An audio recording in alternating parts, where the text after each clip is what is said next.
दोस्तों नमस्कार, मैं राकेश श्रीवास्तव।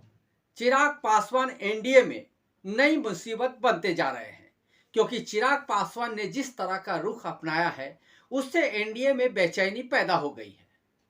आज गुरुवार को चिराग पासवान ने अपने पार्टी के कार्यकर्ताओं की एक बड़ी मीटिंग बुलाई है। इस मीटिंग में यह निर्णय लिया जाएगा कि एनडीए के साथ सीट शेयरिंग को लेकर किस हद तक समझौता किया जाए, क्योंकि चिराग पासवान लगातार 40 सीटों की मांग कर रहे हैं, जबकि एनडीए की तरफ से यानी भारतीय जनता पार्टी और जेडीयू उन्हें 20 से 25 से अधिक सीटें देने को तैयार नहीं है। और इसी बात को लेकर पार्टी में पेच फंस गया है।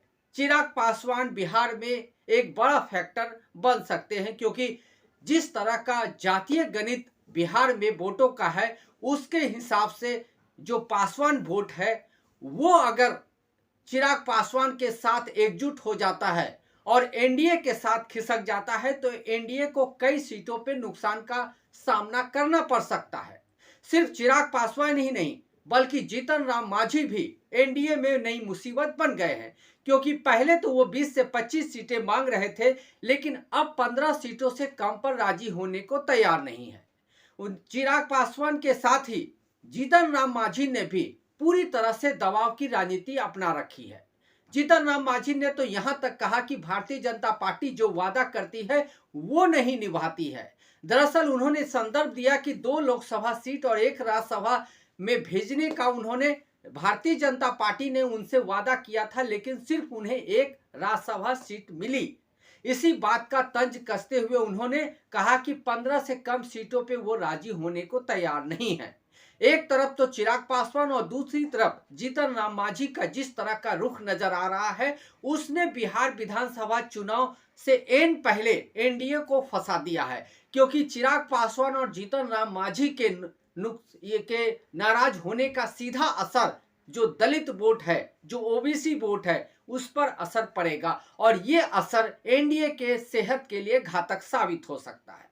समस्या सिर्फ इतनी भर नहीं है, सूत्र तो ये भी बता रहे कि चिराग पासवान ने अगर मन मुताबिक सीट नहीं मिली तो उन्होंने दूसरा रास्ता अपनाने का एक विकल्प खुला रखा है। वो प्रशांत किशोर की जन स्वराज पार्टी के साथ भी जाने का विकल्प खुला रखे हैं। कहा यह जा रहा है कि जिस तरह से चिराग पासवान और प्रशांत किशोर की दोस्ती रही है और हाल फिलहाल के दिनों में अगर दोनों ही नेताओं के बयान देखें एक दूसरे के लिए तो आपको बहुत कुछ समझ में आ जाएगा कि किस तरह से दोनों नेताओं ने एक दूसरे की मौके मौके पे तारीफ की है। ये तारीफ यूं ही नहीं की गई है बल्कि अंदर खाने से चिराग पासवान और प्रशांत किशोर के बीच कुछ तो खिचड़ी पक रही है और इसी खिचड़ी पकने की वजह से चिराग पासवान ने एनडीए में अपने रुख को सख्त कर लिया है। वो 40 सीटों से कम पर मानने को तैयार नहीं है, जबकि एनडीए की तरफ से उन्हें 25 सीटें देने का आखिरी ऑफर दिया गया है। फिलहाल ये बातें अंदर खाने से चलकर सामने आई है, इसकी घोषणा नहीं हुई है, लेकिन ये जो सूत्र बता रहे हैं कि 25 सीटों से ज्यादा भारतीय जनता पार्टी और जेडीयू उन्हें देने के मूड में नहीं है।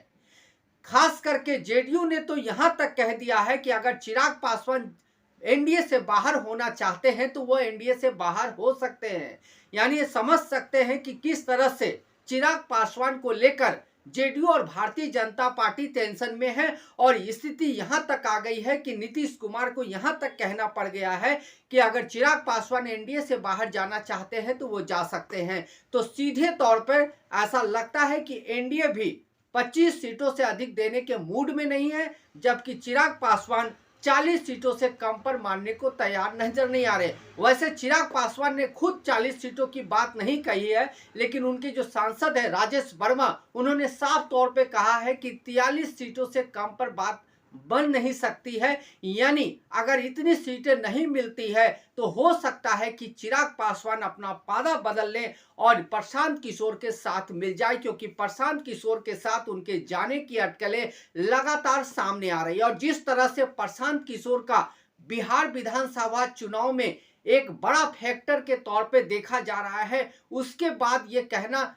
गलत नहीं होगा कि चिराग पासवान प्रशांत किशोर के साथ भी अपनी एक संभावना देख रहे हैं, क्योंकि हाल फिलहाल के जितने भी सर्वे आए हैं उसमें प्रशांत किशोर को करीब 10% वोट शेयरिंग दिखाई गई है और 10% वोट शेयरिंग काफी है। और इसके अलावा जो सीएम फेस के तौर पे जो सर्वे का रिपोर्ट आया है वो भी काफी चौंकाने वाला है। सीएम के तौर पे तेजस्वी यादव जो राजद के नेता है वो 35% के साथ एक नंबर पे है। लेकिन सबसे चौंकाने वाली बात यह है कि जो पहली बार विधानसभा चुनाव लड़ने वाले हैं प्रशांत किशोर, वो सीएम फेस के तौर पे 23.01% वोट प्रतिशत के साथ दूसरे नंबर पे आ गए हैं। जबकि जो नीतीश कुमार जो मौजूदा मुख्यमंत्री है वो 23% वोट शेयरिंग के साथ तीसरे नंबर पे हैं। यानी सीएम फेस के तौर पे भी जो प्रशांत किशोर है उनका चेहरा सबसे ज्यादा चल रहा है। इसी वजह से ऐसा माना जा रहा है कि चिराग पासवान अगर एनडीए में उनकी बात नहीं मानी जाती है या एनडीए में सीट शेयरिंग को लेकर बात नहीं बनती है तो हो सकता है कि वो चिराग पासवान के साथ चले जाए। यही वजह है कि अब कविता और शेर व शायरी के जरिए उन्होंने एनडीए को एक मैसेज देने की कोशिश की है। उन्होंने साफ रूप से कहा है कि अगर हमें मन मुताबिक सीटें नहीं मिलती है, यानी उनकी पार्टी के नेताओं का कहना है कि अगर मन मुताबिक सीटें नहीं मिलती है तो पार्टी के सामने विकल्प खुला है। और ये विकल्प क्या हो सकता है? राजद के साथ शायद चिराग पासवान ना जाए, लेकिन अगर चिराग पासवान प्रशांत किशोर के साथ जाते हैं तो इसके पीछे के भी गणित को समझना जरूरी है। आपको ध्यान देना होगा कि पिछले 3-4 महीनों से प्रशांत किशोर लगातार सत्ता दल पे ही हमलावर है, यानी जेडीयू और भारतीय जनता पार्टी को ही निशाना पे ले रहे हैं। इसी वजह से उन्होंने अशोक चौधरी, सम्राट चौधरी, संजय जायसवाल, तमाम जो जेडीयू और भारतीय जनता पार्टी के नेता हैं उनके भ्रष्टाचार के मामले को सामने लाया और उन पे हमलावर है। लेकिन आपने ध्यान दिया होगा कि उन्होंने तेजस्वी यादव या लालू प्रसाद यादव के खिलाफ कोई बड़ा बयान अभी तक नहीं दिया है। तो इसके पीछे का गणित यही है कि अगर प्रशांत किशोर को लग रहा है कि अगर उनके कुछ 20, 25 या 30 सीटें भी आ जाती है तो वो इस चुनाव के परिणाम के बाद किंग मेकर के तौर पे उभर कर सामने आ सकते हैं। और अगर ऐसी स्थिति में अगर तेजस्वी यादव के साथ वो मिल जाते हैं तो बिहार में जो चुनाव के बाद सरकार बनेगी उसमें प्रशांत किशोर की बड़ी भूमिका होगी। तो अब ऐसे में समझिए कि अगर चिराग पासवान प्रशांत किशोर के साथ मिल जाते हैं और दोनों मिलकर करीब 40-45 सीटें निकाल लेते हैं और अगर तेजस्वी यादव का जो पुराना वोट बैंक है अगर वो जुड़ जाता है तो बिहार में बड़ा खेला हो सकता है और इसकी ही संभावना बनती नजर आ रही है। क्योंकि जिस तरह से एनडीए में भारतीय जनता पार्टी और जेडीयू दोनों ये चाह रही है कि उनको अधिक से अधिक सीटें मिले ताकि वो चुनाव में एक दूसरे को ही मात दे सके। अब इस खेल को भी समझिए। नीतीश कुमार ने अपने पार्टी के पदाधिकारियों की बैठक में साफ रूप से संदेश दिया कि आपको भारतीय जनता पार्टी से अधिक सीटें जीत कर लानी है, जबकि भारतीय जनता पार्टी इस बात में लगी है कि उसे जेडीयू को कम से कम सीटों पे रोक देना है, यानी चुनाव में जेडीयू ज्यादा सीटें न जीत पाए। क्योंकि इस बार बिहार में भारतीय जनता पार्टी अपना सीएम देखना चाहती है, इसी वजह से उसे जेडीयू के कम सीटें पे रोकना है। और दूसरी तरफ जेडीयू चाहती है कि उसे भारतीय जनता पार्टी से अधिक सीटें मिले। यानी चुनाव के बाद जो खेल होगा उस खेल का एक तस्वीर यह भी सामने आ रही है कि किस तरह से भारतीय जनता पार्टी और जेडीयू दोनों ही एक दूसरे को मात देने की फिराक में लगे हैं। फिलहाल ये पर्दे के अंदर चल रहा है, पर्दे के सामने सब कुछ बेहतर दिख रहा है। प्रधानमंत्री नरेंद्र मोदी प्रचार सभा में जाते हैं, वहां नीतीश कुमार नजर आते हैं और दोनों एक दूसरे से हंसकर मुलाकात करते हैं, हाथ मिलाते हैं, गले मिलाते हैं और नीतीश कुमार भरे मन से कहते हैं कि उन्होंने 2 बार गलती की है लेकिन अब वो गलती नहीं करेंगे। ये सीधे तौर पे ये बता रहा है कि वो चुनाव तक, कम से कम चुनाव तक और चुनाव के परिणाम तक किसी भी तरह से भारतीय जनता पार्टी से दूरी होती नजर नहीं दिखाना चाहते हैं, ताकि अगर भारतीय जनता पार्टी और जेडीयू मिलकर इतनी सीटें निकाल पाती है कि जेडीयू अपना मुख्यमंत्री बना सके तो ऐसी समय में उसे ये बात याद कराना मुश्किल ना होगा कि वो भारतीय जनता पार्टी के साथ मिली हुई है। लेकिन अगर भारतीय जनता पार्टी की सीटें कम होती है और भारतीय जनता पार्टी उसके बावजूद नीतीश कुमार को मुख्यमंत्री बनाने के लिए तैयार नहीं होते हैं, तो इसके बाद एक और खेला होने की संभावना ये है कि नीतीश कुमार राजद के साथ मिलकर बिहार में गवर्नमेंट बना ले, क्योंकि नीतीश कुमार के लिए सबसे आसान काम है।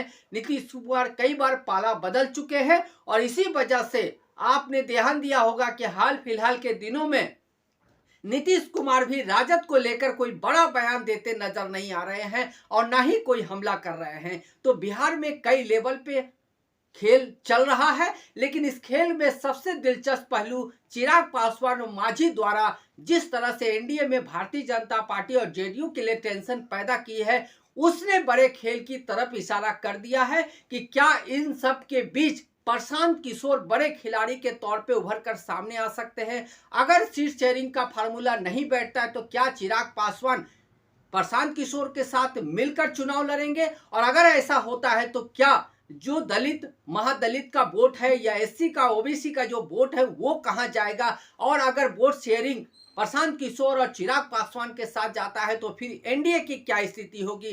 ये तमाम तरह की बातें सामने आ सकती है। लेकिन फिलहाल जब तक सीट शेयरिंग का फार्मूला बैठता नहीं है और इसकी घोषणा नहीं होती है, ये सारी बातें अटकलें ही है। लेकिन अटकलों से ही कई राजनीतिक समीकरणों का जन्म होता है और आने वाले दिनों में इसमें से कुछ न कुछ नया जरूर सामने आएगा। लेकिन फिलहाल एनडीए को सीट शेयरिंग में सबसे ज्यादा माथापच्ची करनी पड़ रही है और उसे मांझी और चिराग पासवान को संभालने में अभी तक के जितने चुनाव हुए उसमें से सबसे ज्यादा कठिनाइयों का सामना करना पड़ रहा है। आज के लिए बस इतना ही। अगर आप हमारे श्रोता हैं तो आप हमें जरूर लाइक और सब्सक्राइब करें। तब तक के लिए नमस्कार।